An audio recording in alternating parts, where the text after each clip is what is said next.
everyone, a very warm welcome to Rajniti, the show where I try and get you the latest as far as the political economy is concerned. And like this name of the show says, it's about politics as well as about policy. And this year and in the next several weeks is one of the key things that is going to happen as far as the economy is concerned. The budget, as we know, for the next financial year beginning 1st of April is already behind us. What is also playing out in parallel is the fact that 5 states are currently in the process of a campaign for the elections. These states, as we know, include Goa, they include Manipur, Punjab, Uttarakhand, and the biggest election of them all, almost parallel to a general election because it has such a huge influence on our national political landscape, is the state of Uttar Pradesh. Yogi's Uttar Pradesh, the double engine state where Yogi and Modi are the key election faces that have been put up by the ruling party. But I'm not going to talk about politics really. There's so much of it everywhere. Let me try and take you through the impact that election has on a local economy. Numbers are hard to come by. There are different numbers. There are certain think tanks which have given us numbers in the past. But let me state this up front.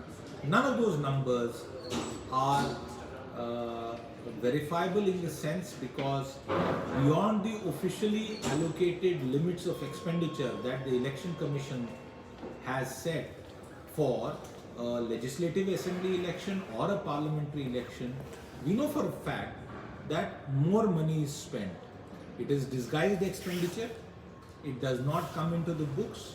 So beyond just those basic numbers, the limits that are allowed per candidate for election at the legislative assembly per constituency level, that money goes into 3 different kinds of local boost to the economy.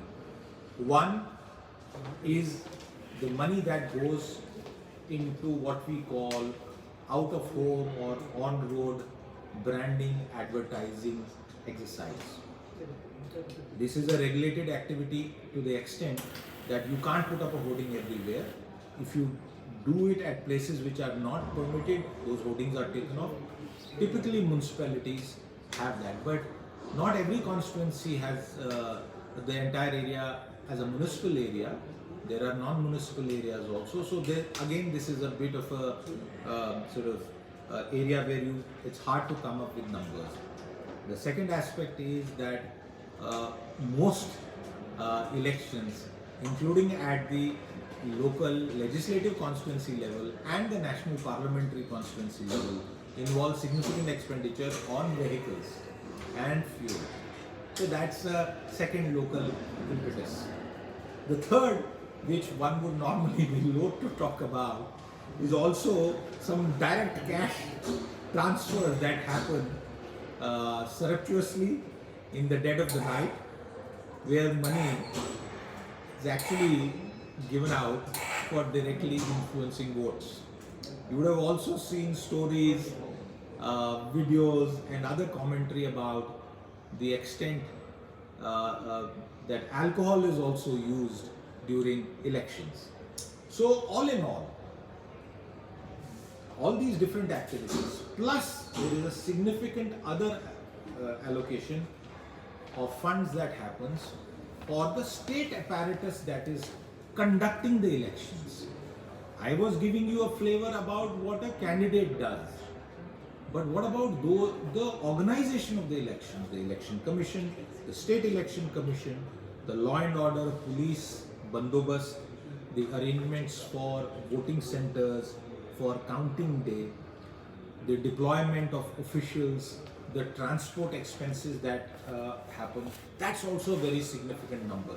And you will see that post elections, those numbers also come out, and the macro numbers are provided through budgetary allocations for the election authority. So most elections provide a significant impetus for the local economy in India, and just as they are festivals of democracy where we celebrate the fact that we are a participative democracy where everyone above the voting age has the right to vote, there is no discrimination.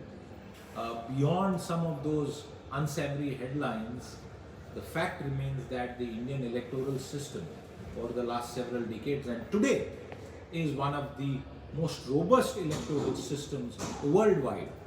If you compare it with what happened in the presidential election in the United States, many of you may not know this, but even after the new president takes office, because of the rudimentary system that prevails in several parts of the US, votes are still being counted, and typically they have no relevance.